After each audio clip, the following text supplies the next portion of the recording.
Nah, oke, selamat pagi, selamat siang, Bu Dinar. Perkenalkan kami dari kelompok SIPIPA, yaitu Sistem Informasi Perhitungan Pajak. Nah, di sini beranggotanya itu adalah saya, Vera Eugene, ada Yohanes Vincentius, ada Ken Subrata Halim, ada Alfredo, namun sayangnya dia berhalangan tidak bisa hadir dalam perekaman video ini, dan yang terakhir ada Alvin Immanuel. Next. Oke, sekarang kita masuk ke pendahuluannya. Oke, latar belakang untuk mengapa kita pilih proyek ini. Jadi, yang seperti kita tahu ini, pajak itu salah satu aspek penting dalam kehidupan bisnis ataupun keuangan dan kehidupan pribadi kita.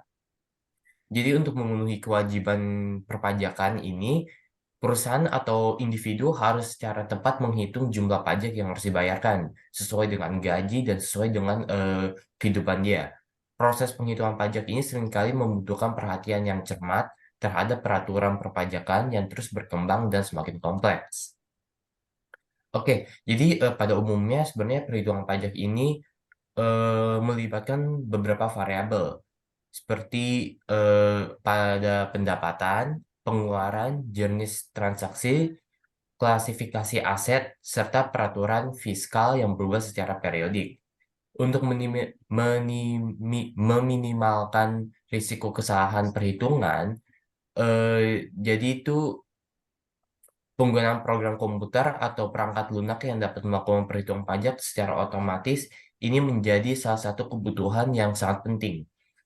Jadi untuk meningkatkan suatu efisiensi dan tentu akurasi perhitungan pajak, dibuatlah program penghitung pajak yang dapat membantu bisnis maupun individu untuk menghitung pajak secara tepat dan akurat.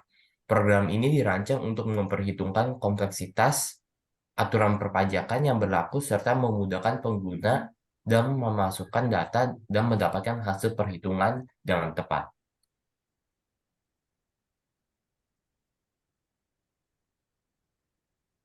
Ya, Ken. Oh, gue belum ya. Tujuan pembuatan program menghitung pajak ini tentunya akan memudahkan pengguna dalam menghitung jumlah pajak yang harus dibayarkan berdasarkan peraturan perpajakan yang berlaku. Mengingat mengingatkan akurasi dan kepatuhan terhadap peraturan perpajakan yang kompleks serta menyediakan laporan pajak yang jelas, rapi, dan sesuai dengan persyaratan perpajakan yang berlaku. Semua yang telah disebutkan di atas memenuhi efisiensi program ini. Akurasi perhitungan yang tepat, pembuatan laporan yang jelas, tepat, dan mudah untuk dimengerti, serta dapat menyimpan data-data penggunanya dengan aman. Kemudian kita lanjut ke fungsi.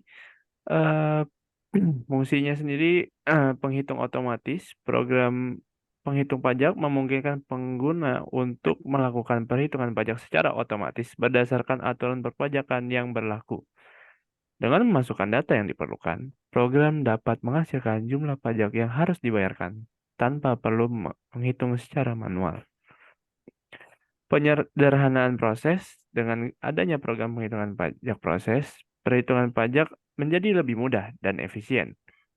Pengguna dapat memasukkan data dengan antarmuka yang user-friendly yang membantu dalam mengurangi potensi kesalahan manusia atau human error dan meningkatkan kecepatan dalam mendapatkan hasil perhitungan.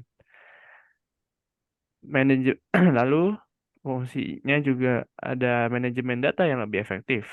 Program ini memungkinkan pengguna untuk menyimpan data terkait perpajakan dengan terstruktur dan aman.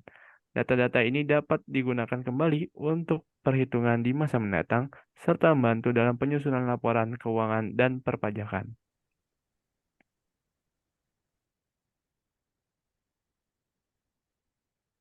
Dan lalu kita masuk kepada cara kerjanya atau flowchartnya. Untuk langkah pertama, user akan diminta untuk mengisi data yang akan digunakan dalam perhitungan pajak. Data-data yang bakal diminta itu mencakup seperti nama, jenis kelamin, nomor pokok wajib pajak, gaji pokok, dan lain-lain. Lalu untuk langkah kedua, user akan diminta keterangan mengenai status perkawinan sebagai bentuk validasinya. Apabila user telah menikah, akan dilakukan validasi kembali apakah mereka telah memiliki anak dan jumlahnya. Lalu setelah melakukan validasi tersebut, program akan memproses data dan melakukan perhitungan pajak berdasarkan data yang telah diinput tadi oleh sang user. Lalu setelah itu, program akan menampilkan hasil dari perhitungan pajak dan kemudian terakhir akan muncul pilihan untuk mencari data. Jika ingin mencari data, akan dimasukkan data yang ingin dicari, kemudian karena muncul datanya. Jika tidak ingin mencari masukan inputan, untuk keluar di menu.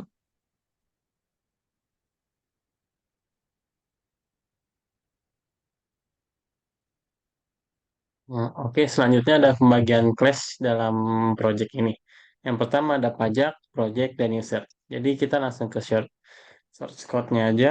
Eh, yang pertama ada ada class pajak. Class pajak ini digunakan untuk eh, menyimpan data dan mengganti data-data yang jumlah pajaknya gitu. Terus yang kedua ada user. User ini buat nyimpen data kayak nama, kelamin, NPWP, gaji pokok, biaya, tunjangan, sama keterangan. Eh, biar lebih mudah buat manggil, buat ngedit, dan segala macamnya gitu.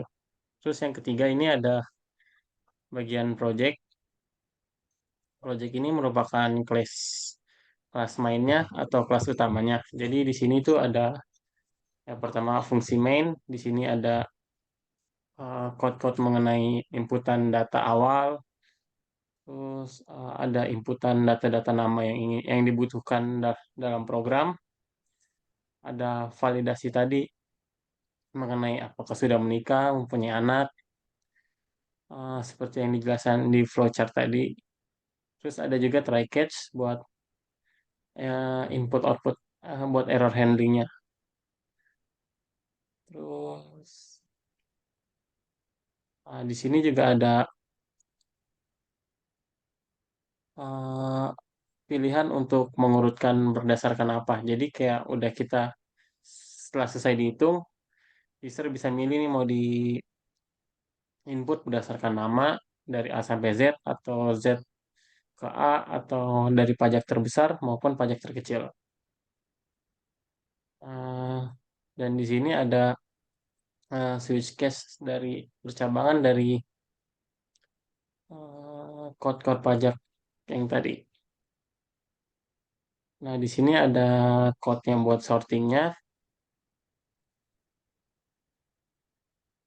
Nah, yang ini code buat searchingnya. Di sini kita menggunakan apa ini namanya? Sequential search. Nah, yang kedua ada yang MPWP search. Search ini kita menggunakan binary search. Terus di bawahnya ada function untuk perhitungan gaji jadi cara hitungnya gaji bersih sama dengan gaji pokok ditambah tunjangan dikurangi biaya. Terus kita kaliin 12 buat dapetin gaji bersih per tahunnya. Terus selanjutnya ada validasi yang buat udah nikah sama sama jumlah anak itu fungsinya buat keterangan keterangan di outputnya. Terus selanjutnya ada selection. Di sini ada sorting. Kita menggunakan selection sort. Terus, nah di sini ada eh, code buat tampilin outputnya. Di sini buat cetak outputnya.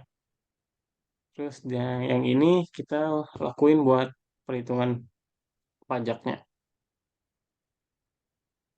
Eh, Nah, yang di bawah ini custom exception buat error handlingnya. Jadi sekarang kita langsung aja masuk ke demonstrasinya.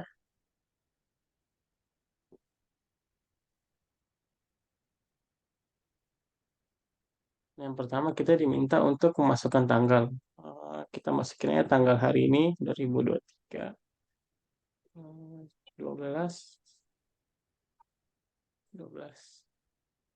Nah, selanjutnya kita diminta nih, ya berapa jumlah orang yang akan kita hitung. Kita ambil contoh aja 2.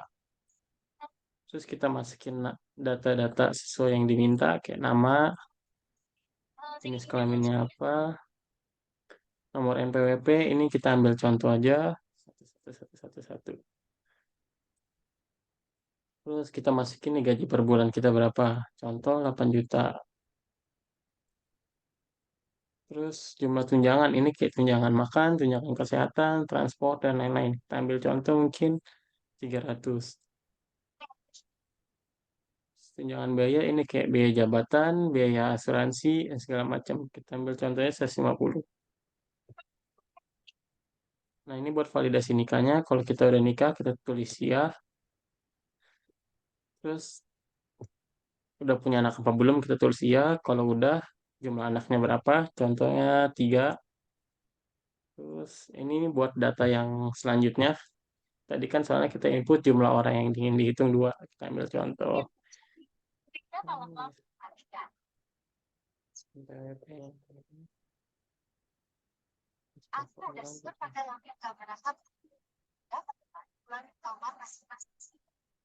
Tunjangan kita ambil contoh 0 aja lah ya, biar cepat. Ini juga tidak, biar cepat. Nah, kalau tidak dia bakal langsung lanjut ke yang pengurutan. Nah, pengurutan ini kita ambil contoh aja, kita pilih pengurutan nama dari A sampai Z. Nah, kalau udah nih outputnya bakal muncul begini. Terus kalau kita mau cari data, kita tekan nih, kita mau cari data berdasarkan apa? Contoh berdasarkan nama. Kita tulis misalnya Yohanes. Nah, kalau udah data dia bakal muncul. Terus kalau misalnya kita udah selesai, udah nggak pakai programnya lagi, kita tinggal pencet 3 buat keluar dari program.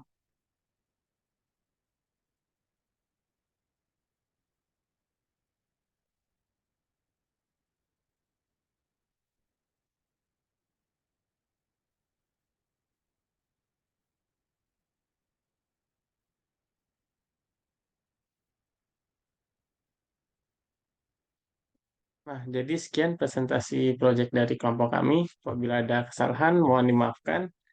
Terima kasih.